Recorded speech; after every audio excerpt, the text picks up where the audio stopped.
안녕하세요. 자, 오늘은 충청도 아산의 명화적 이야기를 한번 해보겠습니다. 아산하면 생각나는 게 여러분 혹시 작년에 OTT 쿠팡 플레이에서 아주 많은 인기를 모았던 드라마 소년시대라고 기억을 하십니까? 그 아이돌이었던 임시완 배우가 출연을 하죠. 안 맞고 사는 게 일생 목표였던 그 온양 찌질이 병태가 하루아침에 부여로 전학 가서 부여의 짱으로 둔갑하면서 벌어졌던 그런 아주 코믹한 드라마였는데요. 자, 오늘 이야기할 내용은 조직폭력, 조폭 얘기는 아니고 그 병태의 원래 고향이었던 온양, 신창에서 벌어졌던 명화적 이야기입니다.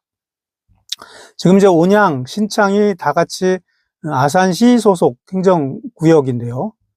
그러고 보니까 그 드라마에도 병태는 온양 출신이고 아산 출신의 아주 싸움 잘하는 아산백호가 나오죠. 그러니까 다 연관이 같은 지역입니다. 그래서 온양, 신창, 아산이 전부 아산시 소속의 행정구역입니다. 예전에 아산시가 되기 전에 아산군이었는데 아산군의 군청 소재지는 아산이 아니라 온양에 있었어요. 그 온양이 그 군청 소재지였고요. 신창은 여러분 잘 아시는 순천향대학교라고 했죠. 그게 있는 소재지입니다. 지금 아마 수도권 전철이 신창까지 아마 가는 걸로 알고 있습니다. 그럼 오늘 다뤄볼 명화적은 뭐냐? 명화, 밝을 명, 불화입니다. 적은 도적적자고요. 불을 밝히고 다니는 도적이다. 그런 거죠. 조선시대에 횃불을 들고서 무리를 지어 다니면서 약탈을 하는 그러한 강도 집단입니다. 다른 말로 화적이라고도 하죠. 명자를 빼고. 화적이란 말은 많이 들어보셨죠. 그래서 이 명화적은 단순 강도나 단순 절도와는 좀 구분이 되는 존재고 훨씬 큰 죄입니다. 그래서 처벌도 상당히 강해요. 요즘에도 단순 폭력하고 집단 폭력, 특히 조직 폭력은 그 죄질이 완전히 다르잖아요. 그래서 우리가 단순 강도라고 할 때는 너댓 명까지는 단순 강도로 봅니다. 그래서 그냥 오합지졸이다 그렇게 표현을 하는데 명화적은 되게 규모도 커요. 한 수십 명이 이렇게 일정한 대오를 일으켜서 조직을 해서 다니고 특히 수괴, 우두머리가 존재하고 주로 명화적들의 공격 대상은 아무래도 재물을 빼앗아야 되니까 일반 서민, 농민보다는 부유한 가정입니다. 수십 명이 다니면서 농민들 털어야 얼마나 털겠어요. 그러니까 부자들을 털죠. 그러니까 이게 약간 그 의적처럼 임꺽정이라든가 장길산처럼 그렇게 약간 미화되는 그런 측면도 있었습니다. 자, 오늘 사건은 1862년 4월에 포도청 등록에 나오는 기록입니다. 이 포도청 신문 기록을 보면 이 해가 1862년이 임술년입니다. 이 해 여러분 한국사 능력 검정 시험이나 혹시 그런 거 본 분들은 기억하시겠지만 전국적으로 밀란이 많이 일어났던 해입니다. 그래서 특별히 이 해 연쇄적으로 일어났던 밀란을 임술밀란 그런 표현을 쓰죠. 그래서 영남 쪽에서 3월에 시작을 해서 충청도에는 5월까지 계속 벌어집니다. 근데 하필 요 사건이 벌어졌던 4월은 영남 쪽에서는 밀란이 일어났는데 충청도 쪽까지는 아직 오기 직전의 시기였습니다. 그 당시 정치 경제적 상황이 상당히 아주 혼란스럽고 정부에 대한 불만 그런 것들이 가득해 있었다. 그런 점을 우리가 확인을 할 수가 있습니다. 이 아산 명화적으로 붙들린 세 사람이 있었어요. 전양산, 이만길, 노방숙 이런 사람인데 먼저 전양산은 36살이었고 신창 출신입니다. 그리고 이만길도 38살의 신창 출신이었어요. 그리고 노방숙은 22살, 이들보다 나이가 10에서 어린 온양 출신 세 사람이 붙잡혔어요. 이 포도청 등록에는 이 셋 중에 전양산의 신문 기록만 실려 있어요. 아마 전양산이 약간 그 중에는 우두머리 역할을 하지 않았나 그렇게 보여지긴 합니다. 그런데 그 진술부터가 굉장히 시사적입니다. 전양산이 처음 이들의 명화적 활동 내역을 이렇게 샅샅이 확인하려고 하니까 먼저 한 얘기가 뭐냐면 자기들보다 먼저 붙잡혔다가 패거리들이 뇌물을 써서 다 풀려났다. 억울하다. 이제 이런 이야기를 합니다. 그런데 그 진술 내용이 상당히 구체적이었어요. 자기 또래 중에 장원일이라는 놈이 있었는데 공주의 토포사 박석수한테 뇌물 30냥을 주고 풀려났다. 그런 이야기를 합니다. 사실 뭐 내부 고발 비슷한 거죠. 토포사라는 건 이제 토벌하고 체포한다. 그걸 맡는 관리다. 그런 뜻이죠. 그래서 그 당시 이제 이 치안이 문란해지니까 군부대의 이제 진영, 그리고 각 고을 이외에, 각 도에 몇 군데 토포영이라는 걸 두어요. 토포영이라고도 하고, 이제 토포청, 뭐 지금으로 치면 뭐 지방경찰청 내지는 경찰서 비슷한 그런 조직이죠. 이런 걸 주어서 이 토포영이나 토포청을 만들어서 그 우두머리 장관이 바로 이제 토포사입니다. 그러니까 어떻게 보면 이제 그 지금의 경찰서장 내지는 뭐 지방경찰청장 정도 되는 그런 존재죠. 그래서 이거는 전임직이라기보다는 그 인근 고을, 그것이 설치된 고을에 수령이 겸직을 하거나 아니면 영장, 그러니까 이제 그 군사 그 진영의 지휘관이죠. 영장이 이제 겸직하는 되게 이제 그런 관직이었어요.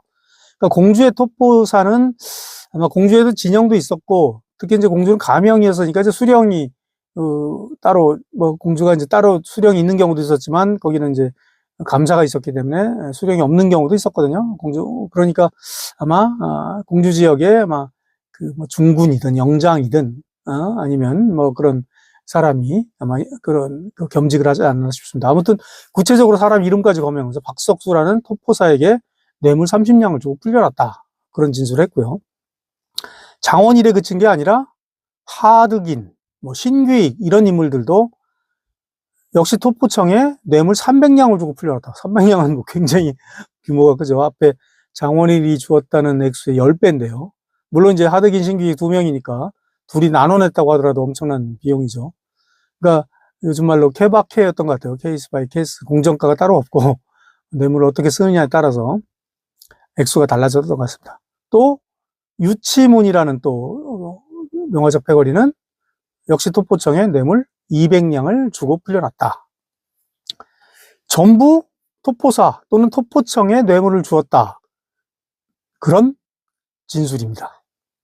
그 당시 지방관직의 어떤 기강이 얼마나 해이해졌는지를 반영하는 것이죠. 물론 뭐 이 진술 자체가 거짓일 수도 있지만 다른 기관도 아니고 토포영 토포사를 걸고 넘어지면서 거짓말할 정도로 담이 크다고 생각하기 쉽지 않죠. 이에 이제 임술밀란이 일어났다는 것을 고려하면 아마 뭐 액수에 좀 다소 가감 그런 거 있을 수 있지만 사실이 아니었나 그렇게 추정이 됩니다. 그러면 이때 이들이 전향산 등이 했던, 그러니까 전향산의 진술만을 근거로 한 거예요. 이들이 이제 했던 그 작물의 규모가 어느 정도 되느냐. 돈만 3,872냥이었어요. 이들이 뺏은. 그리고 황소가 89마리, 89마리. 그리고 뭐 그 밖에 여러 가지 물건들, 뭐 창, 뭐 녹그릇, 뭐 생배, 모시 또는 삼배, 그런 이제 옷감, 이런 걸 포함해서 굉장히 많은, 뭐 돈만 해도 일단 뭐 4,000냥 가까이 됐으니까요. 그럼 이들의 이제 활동 구역은 어떻게 되느냐? 주로 자신들의 근거지인 이제 온양, 신창, 아산 등지가 많습니다. 그래서 그 포도청 등록에는 구체적으로 어느 집 누구를 털었다, 어디 누구를 털었다가 다 기록이 돼 있거든요. 그래서 이제 그런 지역이 주로 그 대상이었지만 인근 지역까지도 출몰을 합니다. 이를테면 그 온양, 아산, 신창 지역에서 가까운 예산. 그래서 뭐 예산의 장진사라는 진사댁에서 350냥을 뺏었다는 자백을 했고요. 천안의 차중군, 이건 이제 군사 지휘관이죠. 천안의 차중군 댁에서 30냥을 뺏었다. 또 면천 저쪽 이제 서해안 쪽, 서산 쪽 그쪽이죠. 면천의 뭐 양가라는 부자에게서 47냥을 뺏었다. 멀리는 이제 경기도까지 옵니다. 수원의 김동지 집에서, 근데 막상 갔더니 별로 털 게 없었나 봐요. 그래서 녹그릇하고 수의는 이제 우리 죽은 뒤에 염습할 때 입히는 옷이죠. 그래서 이제 그 매장할 때 같이 이제 매장할 때 입히는 옷인데, 예전에 이제 수의 같은 것들 미리 만들어 놨죠. 그래야 오히려 이제 장수하신다 그래갖고. 그래서 이제 목숨 숫자 써서 수의라고 하거든요. 오래 살도록 하는 옷이다 해서 수의까지 이제 뺏어 왔다는 그런 기록이 있습니다. 그래서 요약하자면 이제 자신들의 출신지였던 뭐 온양, 신창을 중심으로 해서 뭐 예산, 면천, 홍주, 홍주는 이제 지금 그냥 홍성입니다. 홍주에 대해서는 참 약간 재미있는 고사가 있죠. 원래는 조선시대 내내 홍주였어요. 그러면 왜 지금 홍성이 됐느냐? 일본 애들이 만든 거예요. 그러니까 원래 홍주, 옛날에는 홍주, 공주. 근데 홍주도 충청도에서 큰 고을이었거든요. 원래 그래서 충청도 이름은 충주, 청주고, 가명은 그 공주에 있었고. 근데 이 세 도시만큼 컸던 데가 홍주예요. 그래서 가끔 그 충청도에 이제 읍포가 이렇게 강등될 때가 있어, 바뀔 때가 있어. 그럴 때 뭐 공홍도, 홍주 이름을 따서 홍충도, 뭐 홍청도 이런 이름도 가끔 쓰입니다. 그 정도로 이제 홍주, 홍성이 큰 지역이었는데, 일본이 이제 우리나라를 이제 지배하게 되면서 보니까, 이제 일본어 발음으로 우리 지명을 하는데, 하필 충청도의 공주도 고슈라는 발음이 나고, 홍주도 고슈라는 발음이 나요. 그러니까 우리가 한글이나 한자로 쓸 때는 완전히 다른 글자지만, 일본어 발음은, 그, 동음이었던 거죠. 그러니까 일본 애들이 행정편의상 같은 충청도에 발음 비슷한 똑같은 지역이 둘이 있으니까, 게다가 둘 다 큰 지역이니까 더 그 중에 작은 지역이었던 홍성의 이름을 홍주의 이름을 홍성으로 바꿔버립니다. 그래서 이제 지금까지 홍성이 되고 있어요. 그래서 지금도 그 홍성 지역 사람들 중에는 이제 홍주로 이름을 되살려야 된다 그런 운동을 하는 지역의 이제 양투사학자들도 있습니다. 아무튼 그 홍주까지, 그리고 멀리 경기도 수원까지 진출을 하는 그러한 이제 그 광범위한 활동 양상을 보입니다. 당연히 이제 이들의 직업은 일정한 직업이 없는 사람들이죠. 뭐 직업이 있는 사람이 화적질하면서 다니기 힘들겠죠. 일정한 직업이 없는 무리 수십 명이 이렇게 이제 다닌 것으로 그렇게 되어 있습니다. 그래서 이제 이들을 어떤 식으로 약탈을 했느냐.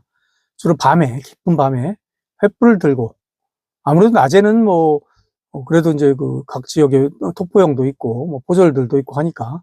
그리고 밤에 횃불 들고 가는 게 훨씬 더 공포스럽겠죠. 치안 공백도 있고. 그러니까 깊은 밤에 횃불 들고서 총 쏘면서 이렇게 쳐들어가고 했다고 해요. 그래서 부잣집에 가서 돈, 소, 재물 이런 걸 탈취했다고 합니다. 아까도 말씀드린 것처럼 뭐 부잣집을 간 게 무슨 어떤, 물론 뭐 약간 경제적 불평등에 의한 그런 저항의식 그런 것도 있었겠지만, 일단 부잣집에 돈이 많죠. 털어갈 게 많으니까. 그렇게 하지 않았나 싶습니다. 자, 이렇게 붙잡힌 그럼 아산 병화적들은 어떻게 됐느냐? 이건 뭐 아주 중죄거든요. 그래서 군부대로 보냅니다. 군영인 어영청으로 보내서. 그러니까 포도청은 수사나 붙잡아 놓는 그런 역할을 해도 이런 사형 집행 같은 건 하잖아요. 사형 집행은 군부대에서 합니다. 그래서 이제 수도권 어떻게 보면 수방사 비슷한 역할을 하던 어영청에서 효시를 합니다. 효시라는 것은 목을 베어서 높은 곳에 벤 목을 매달아 놓는 형벌입니다.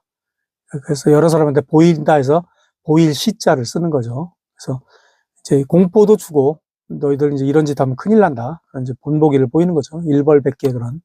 아무튼, 이 붙잡혔던 아산 명화적들은 이렇게 이제 효시되면서 그들의 생을 마감하게 됩니다. 이상으로 이제 오늘의 콘텐츠 마치도록 하겠습니다. 감사합니다.